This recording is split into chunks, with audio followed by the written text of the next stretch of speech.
بسم الله الرحمن الرحيم. الحمد لله رب العالمين، والصلاة والسلام على سيد الخلق أجمعين، نبينا ورسولنا محمد بن عبد الله وعلى آله وأزواجه أجمعين، رضي الله عن خلفائه وأصحابه الكرام. Dear students, dear sons, today we deal with a new topic of comparison in the course Comparative Literature. So it is about Chinua Achebe in comparing with all Seneca. So today in this session we deal with chapter 6 about Chinua Achebe. In the next session we need to make a sort of comparison with another literary figure or holy.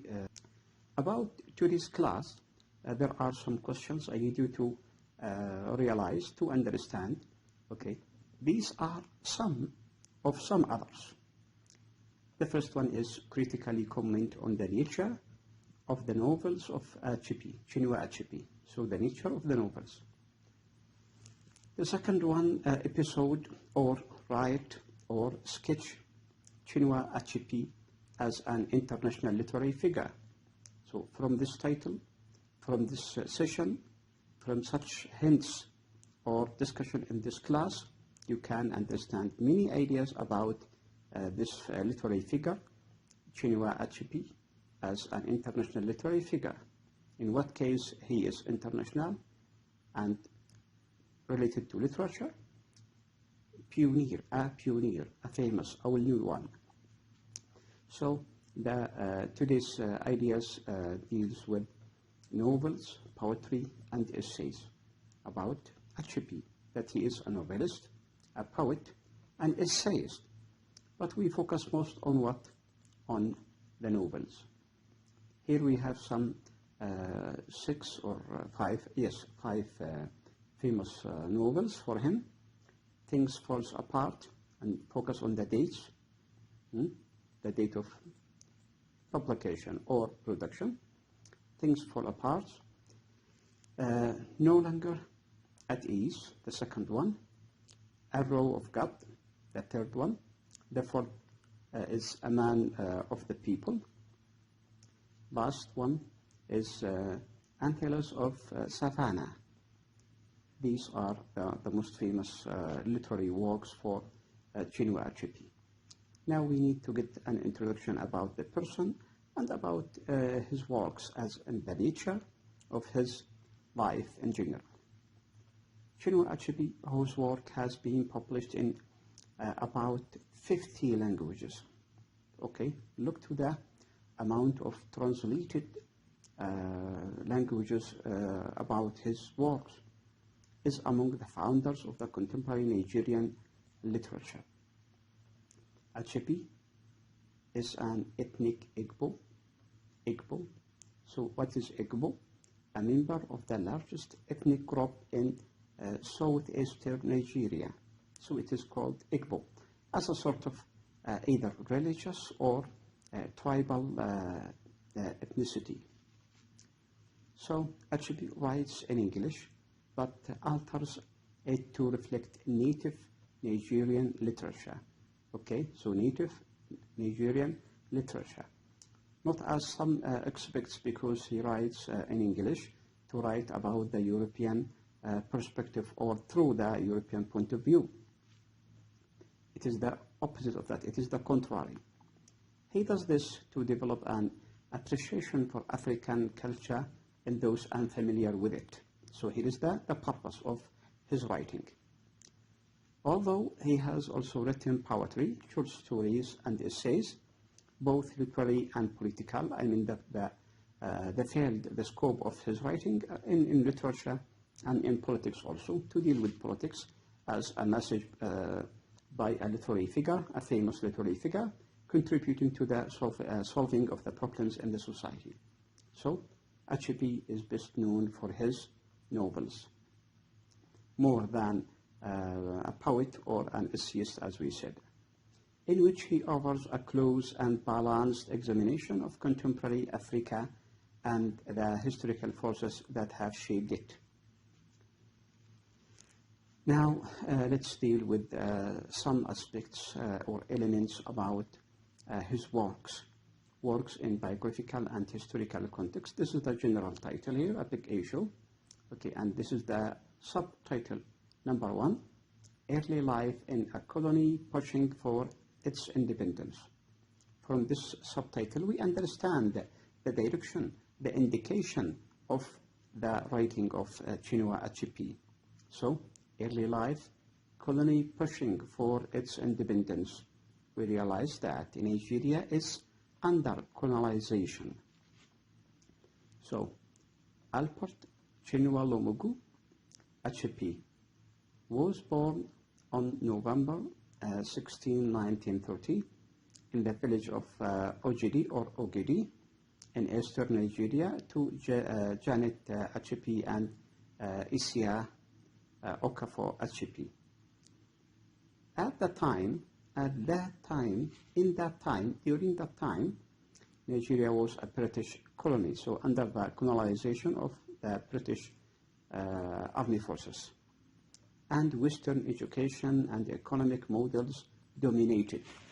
So, the colonizers. Chinua Achebe was 8 when he began to learn English and 14 when he went to the government college at Umuahia in southeastern Nigeria, considered one of the best schools in the West Africa in that time.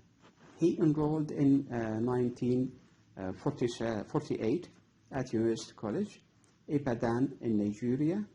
Okay, this is the name of the city. Intending to study medicine, but soon switched to English literary studies. He rejected the study of medicine for his desire, his hope to study literary studies in English.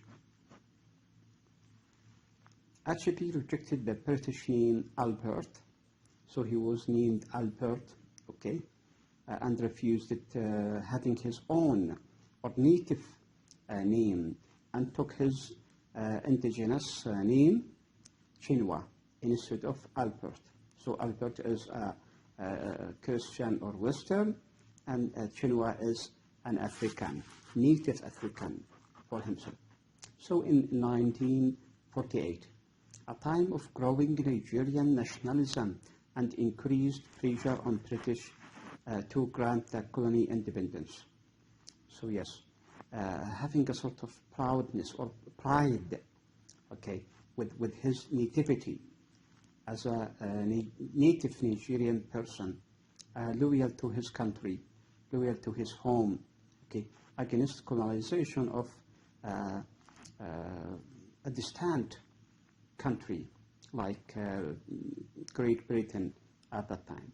So this is a sort of what we call loyalty, starting to refuse the behavior of the colonizers.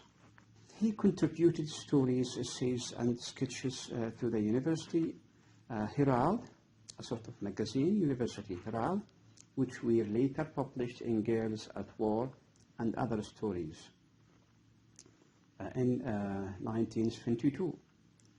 In 1957, he went to London to attend the British Broadcasting Corporation Staff School.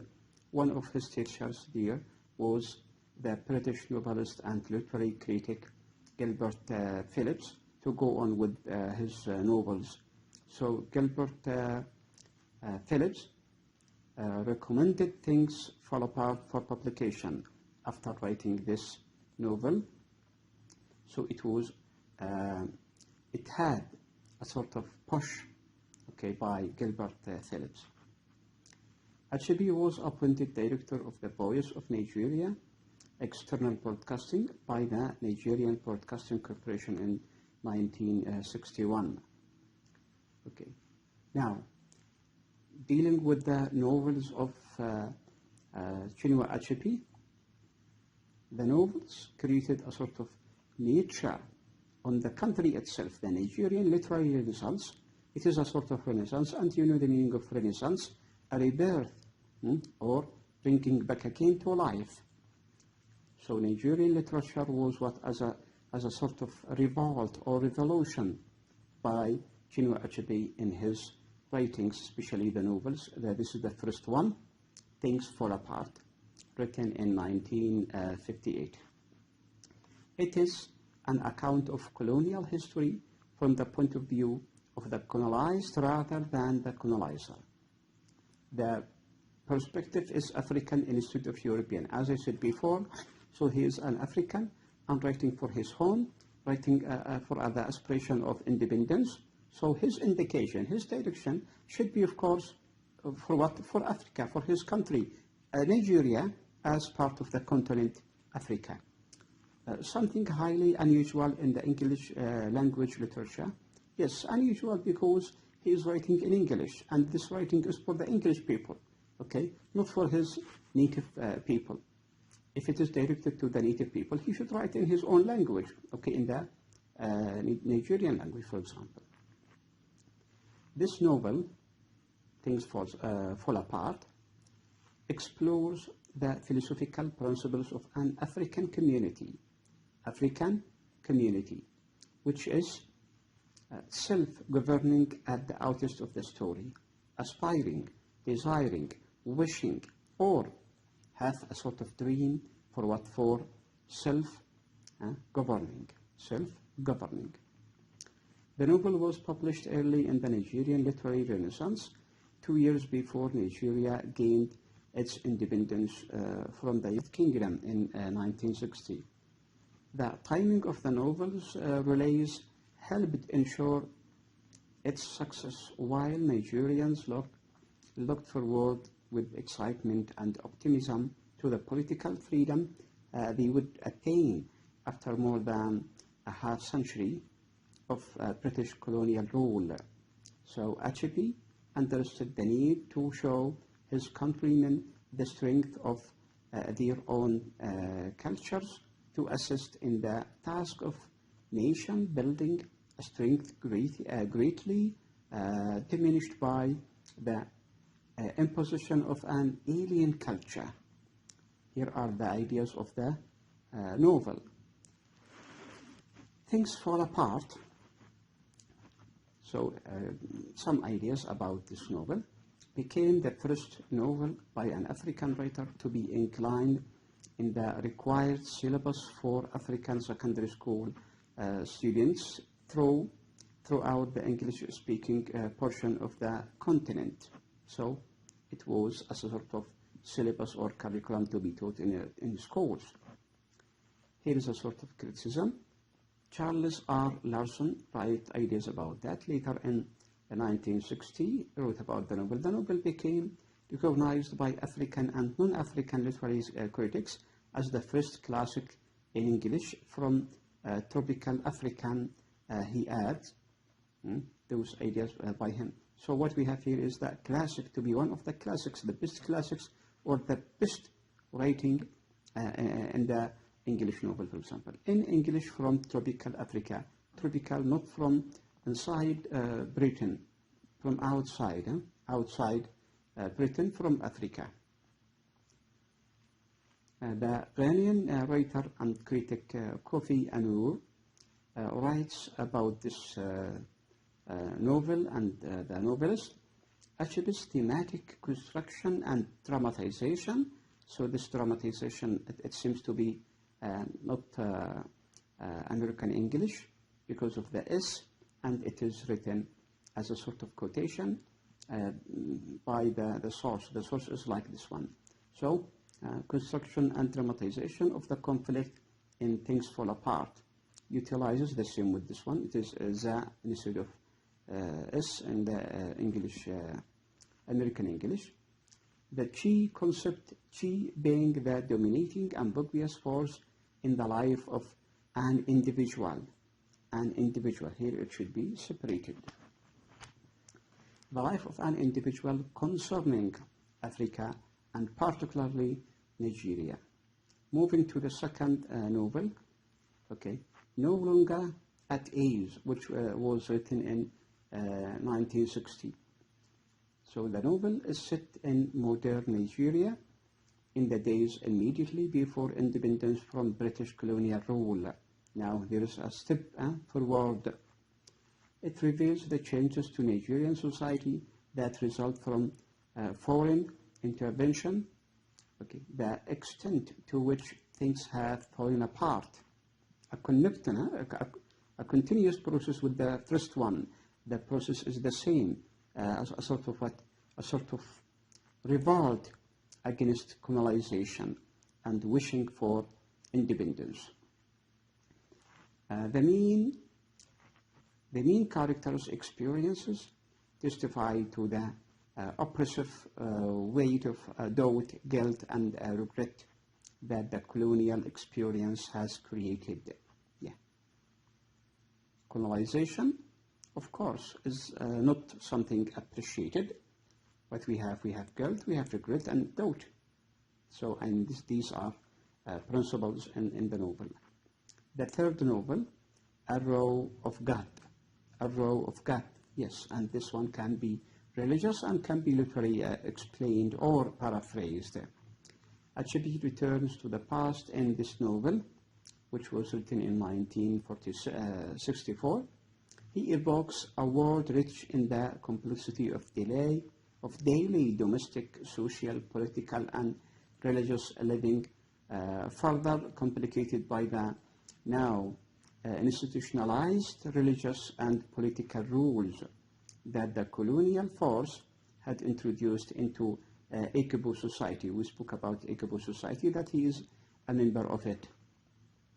This novel, A Row of God, is a meditation of the nature and uses of power and on the responsibility of the person who wields it.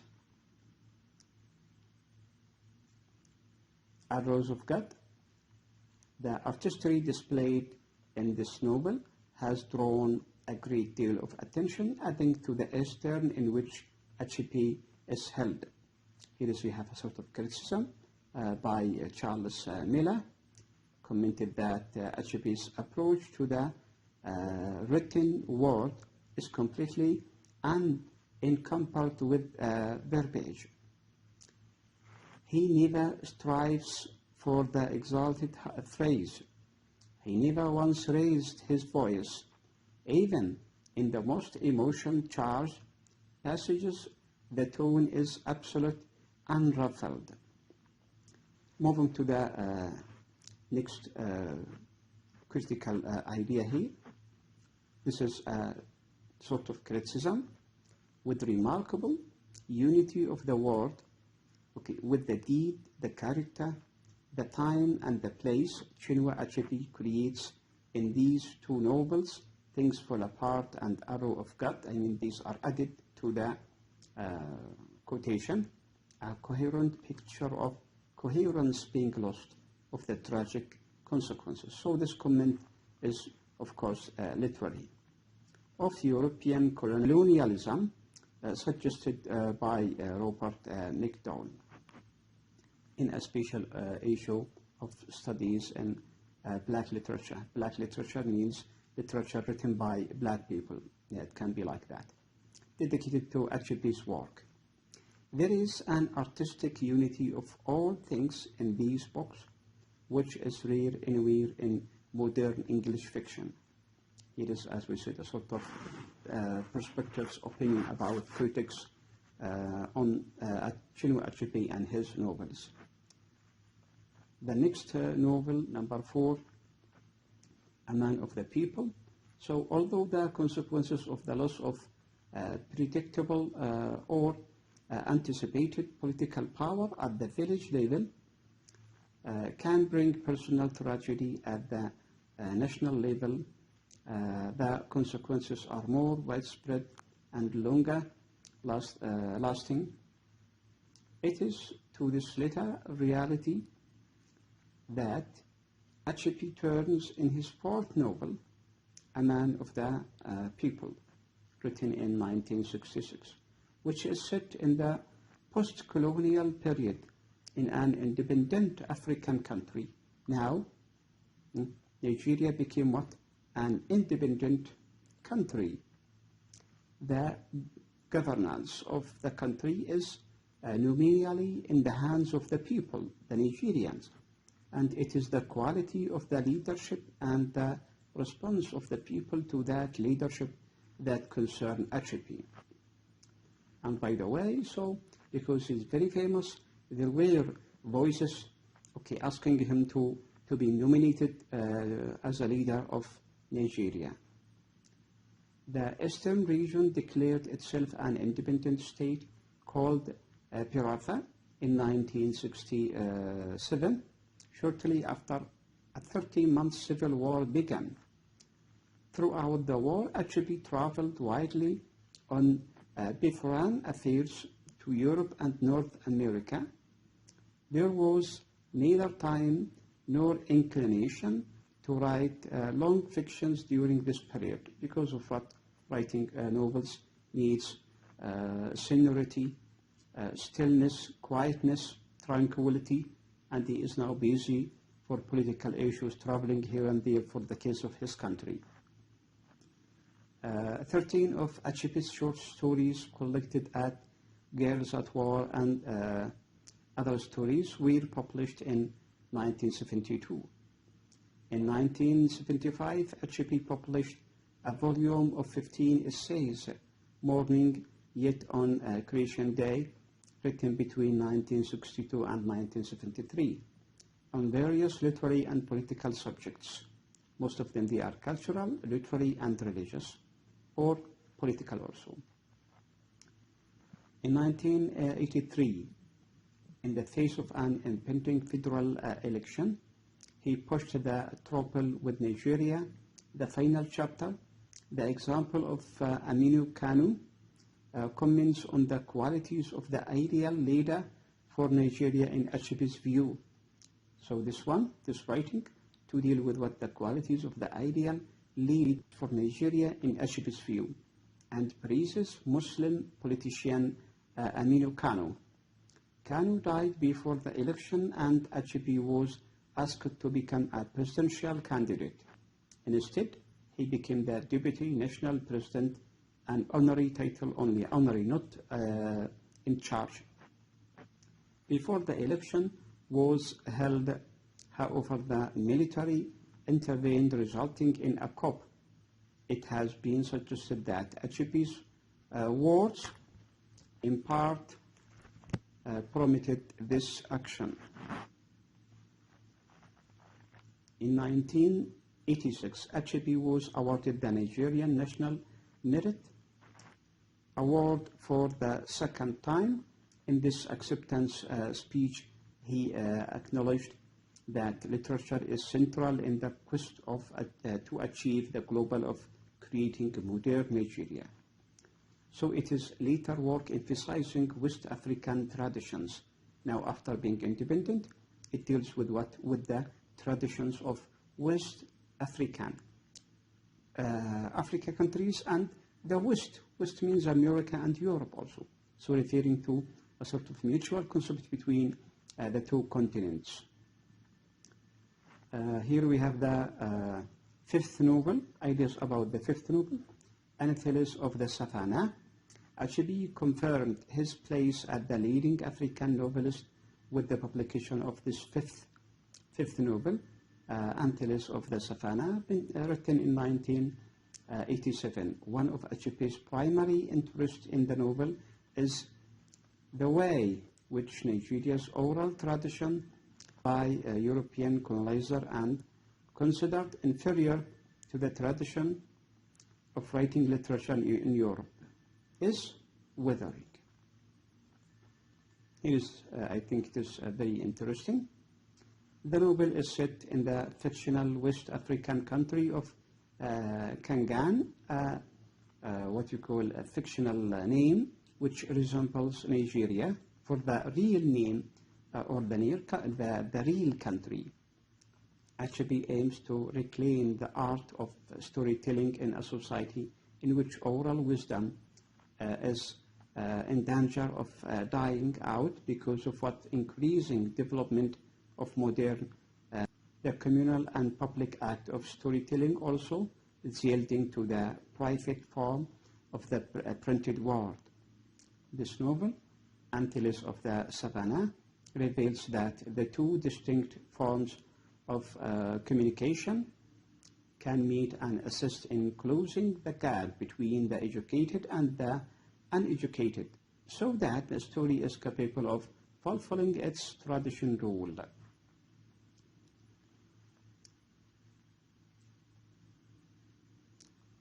The third part of the lecture deals with writing and working despite injury. He is refused to be unable to do something. On the contrary, he started to write and work in literature, okay, even with what? Even with his injury. In 1990, only weeks after attending a celebration for his 60th birthday, Achebe was with paralysis in an accident in Nigeria.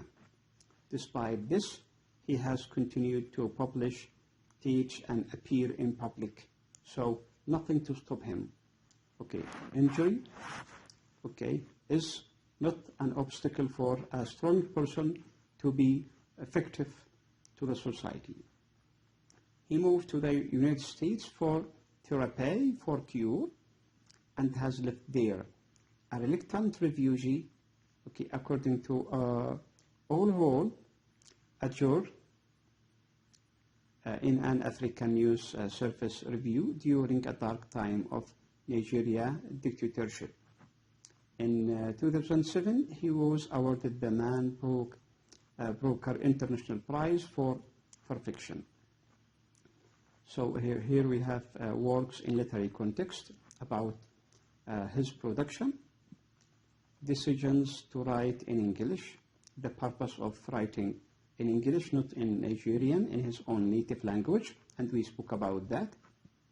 Works in critical context you have to read here. Comparison within his culture, the African culture, and the European colonizers, and the mutual interesting between all. Common human experience, this small paragraph, we can finish with it, that the diversity found on the planet Earth is truly astounding and comprises a vast array of unique traditions, language, customs, and beliefs. While this diversity can be an endless opportunity for learning and tolerance, it is often the seeds of mistrust, sometimes, yes, discrimination also, and hatred. To finish about Achebe, he contributed through his writings against such negative habits, conducts, customs, and practices. As a great man he was. Chinua Achebe was a great literary figure, novelist, poet, or essayist. Okay, so we come to the end of this session, or this class dealing with chapter 6 about Chinua Achebe. Don't forget to work hard on the assignment or presentation. So they are the same, assignment or presentation, on the selected topic, the contribution of Arab Muslims to the Provençal lyrical poetry, the troubadours in the 12th century, in Journal of Arts, King Saud University, published in 2015. And this is the link. Okay, you can easily find it on the website. These questions now, I think they are very much clear. Okay, after reading, analyzing a little bit ideas about Chinua Achebe. In the next class, I hope to deal with Holy Sulika, okay, and comparing these two literary figures. Until then, I wish you all the best. Wassalamu alaikum wa rahmatullahi ta'ala wa barakatuh.